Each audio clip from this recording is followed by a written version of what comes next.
जय गुरुदेव, जय गायत्री माता। संतोष के बराबर कोई सुख नहीं। इसमें प्रणव पंडित जी लिखते हैं कि अंतर यात्रा विज्ञान के प्रयोग चित्त की अशांति का शमन करते हैं। इस अशांति के शमन के साथ ही योग साधक के उपलब्ध होता है परम सुख, एक ऐसा सुख जिससे मिलने वाला आनंद सर्वथा बाधा रहित होता है। यूं देखा जाए तो हर तरह के सुख में कोई न कोई बाधा जरूर है। कभी तो यह बाधा शुरुआत से ही नजर आने लगती है। यदि शुरुआत में न दिखाई दी तो सुख का भोग करते हुए बीच में अनायास प्रकट हो जाती है। और अगर ऐसा न भी हुआ तो कोई भी सुख ऐसा नहीं जिसका अंत किसी न किसी बाधा या विघ्न से न होता हो।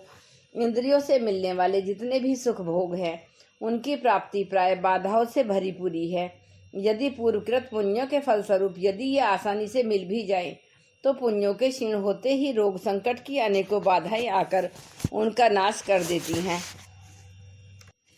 मान बड़ाई यश प्रतिष्ठा से जो अहम का सुख मिलता है उसमें भी बाधाएं कम नहीं। प्रत्यक्ष में तो मान सम्मान यश और बड़ाई पाने वाला व्यक्ति बड़ा बलवान नजर आता है, लेकिन यथार्थ में ऐसा होता नहीं। कहीं अंतस में वह बड़ा ही कायर और डरपोक होता है। बड़े से बड़े सत्ताधीश को अपनी सत्ता के चले जाने का भय सताता है। जिसका यश चहुं दिश जितना अधिक फैला हुआ है उसे उतना ही अधिक अपयश अपमान कलंक का भय भयभीत करता है। जन समूह की प्रतिकूलता उसे डराती रहती है।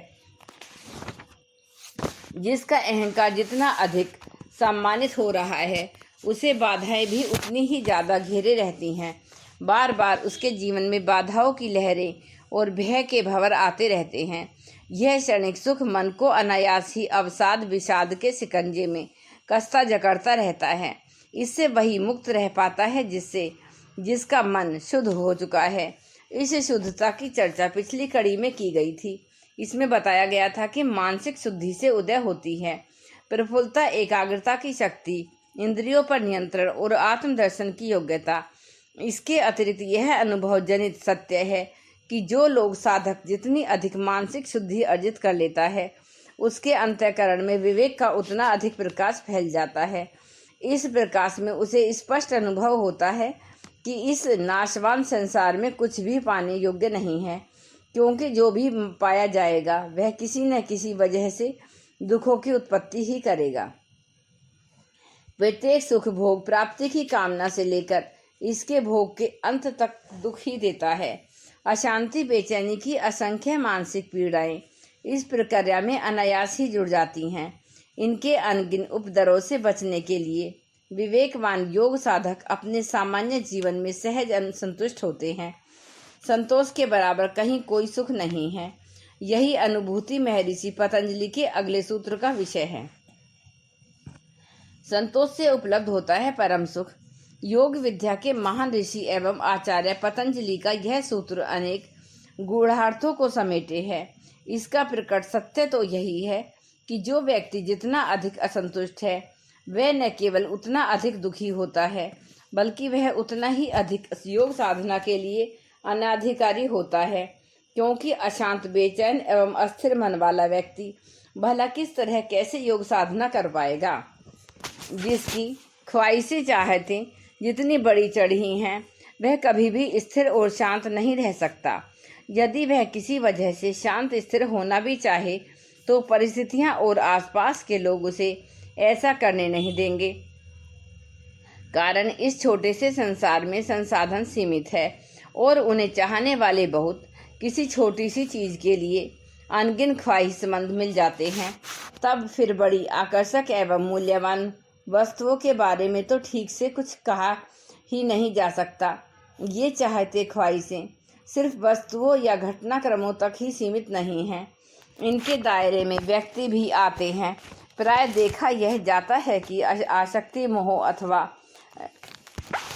तथा कथित प्रेम के कारण किसी एक स्त्री या पुरुष पर अनेकों व्यक्ति अपना आधिपत्य जमाना चाहते हैं। इस चाहत की वजह से वे सब दुखी भी खूब रहते हैं। युग ऋषि परम पूज्य गुरुदेव इस प्रसंग में अपनी आंखों देखी एक घटना सुनाया करते थे।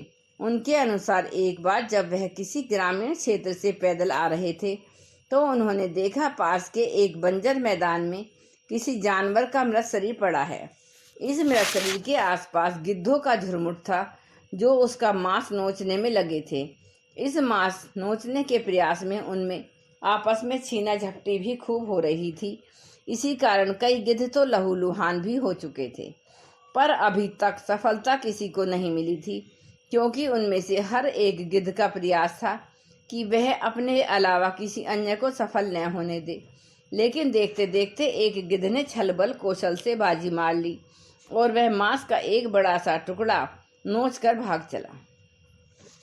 अभी वह ज्यादा दूर जा भी नहीं पाया था कि गिद्धों की वह सारी फौज उसके पीछे हो चली। उनमें हर एक गिद्ध की आंखों में उसके लिए क्रूर एवं हिंस भाव थे। इतने सारे गिद्धों के लिए वह अकेला शत्रु था। उनसे बचने के लिए वह बहुतेरा उड़ा भागा, पर उसकी एक न चली। उसके पीछे पड़ी गिद्ध सेना ने भी अनेकों उड़ाके व लड़ाके थे, सो वे सब उसके गिर्द गिर्द अपने व्यूह रचना करते रहे। ऐसा करते हुए समय भी काफी हो गया। परम पूज्य गुरुदेव गिद्ध का यह खेल बड़े मजे से एक पेड़ की छांव में खड़े देख रहे थे। इस दौड़ भाग लड़ाई झगड़े में उस अकेले पड़े गए गिद्ध से मांस का वह टुकड़ा छूट गया, जिसे किसी अन्य ने झपट कर उठा लिया। अब सारे गिद्ध उस पहले वाले को छोड़कर उस दूसरे वाले के पीछे हो चले। गिद्धों का वही पुराना खेल फिर से शुरू हो गया। लेकिन इस भाग दौड़ के बीच पहला वाला गिद्ध तनिक निश्चिंत और आश्वस्त था। वह गुरुदेव को देख रहा था और गुरुदेव उसे।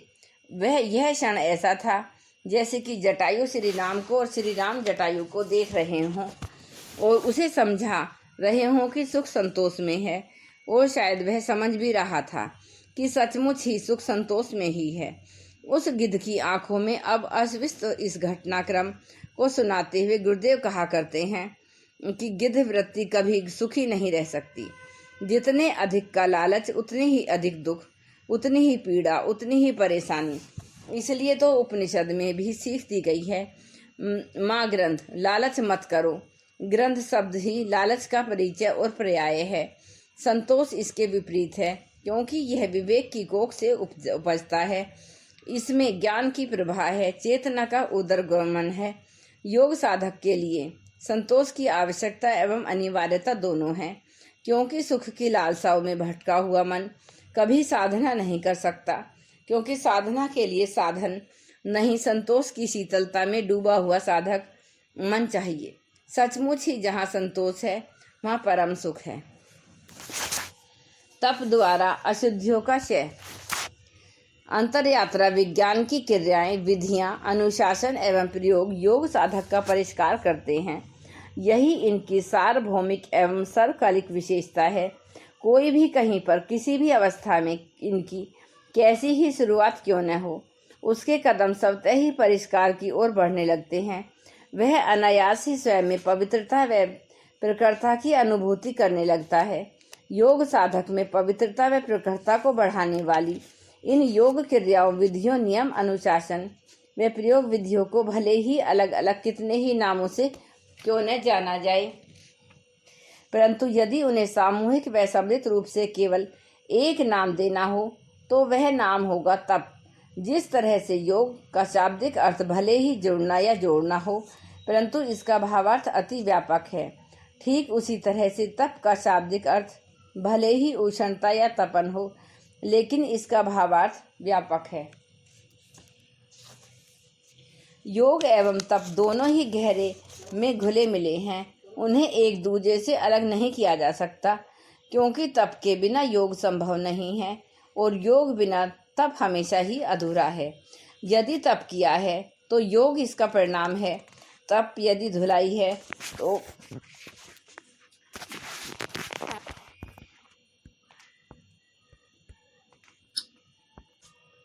तो योग रंगाई। तप को यदि गलाई कहा जा सकता है तो योग को ढलाई कहना उचित होगा। ऐसी स्थिति में भला एक के बिना दूसरे को संपूर्ण कहना कहाँ तक उचित एवं औचित्यपूर्ण होगा। जो सच्चे अर्थों में पूरी निष्कामता के साथ तप कर रहे हैं, उनके अंतःकरण में स्वतः ही योग अंकुरित एवं स्फुरित होने लगेगा। यदि कोई तपोनिष्ठ जीवन यापन कर रहा है परंतु अभी भी उसमें योग का अंकुरण नहीं हुआ, तो केवल दो ही बातें संभव हैं। पहली तो यह कि उसमें अभी निष्कामता की कमी है, और यदि यह कि उसका तप अभी भी सर्वांग और संपूर्ण नहीं हो सका है, क्योंकि तप की तपन में प्रारब्ध संचित क्रियामाण कर्म स्वतः ही जलकर भस्म हो जाते हैं। हाँ, इसके लिए तप को अत्यधिक तीव्र होना चाहिए। साथ ही चाहिए जीवन में संपूर्ण निष्कामता। जो निष्कामता से वंचित है, जिनका अंतःकरण अभी भी अनासक्ति एवं निष्प्रहता से ओतप्रोत नहीं है, वे भले ही तप के नाम पर कितने ही आयोजन सरंजाम क्यों न जुटा लें, उनका तप कभी भी आध्यात्मिक परिणाम नहीं दे सकता। वह तो बस जीवन में नए नए लुभावने आकर्षण ही पैदा करेगा और कंधे की रस्सी को और भी अधिक कसता चला जाएगा। इसलिए समस्त अध्यात्म शास्त्र एवं अनुभवी जन यही कहते हैं कि तप करने का योग्य सुपात्र वही है जो सहज संतोषी हो। जिसमें संतोष है वही तपस्वी होने का अधिकारी है।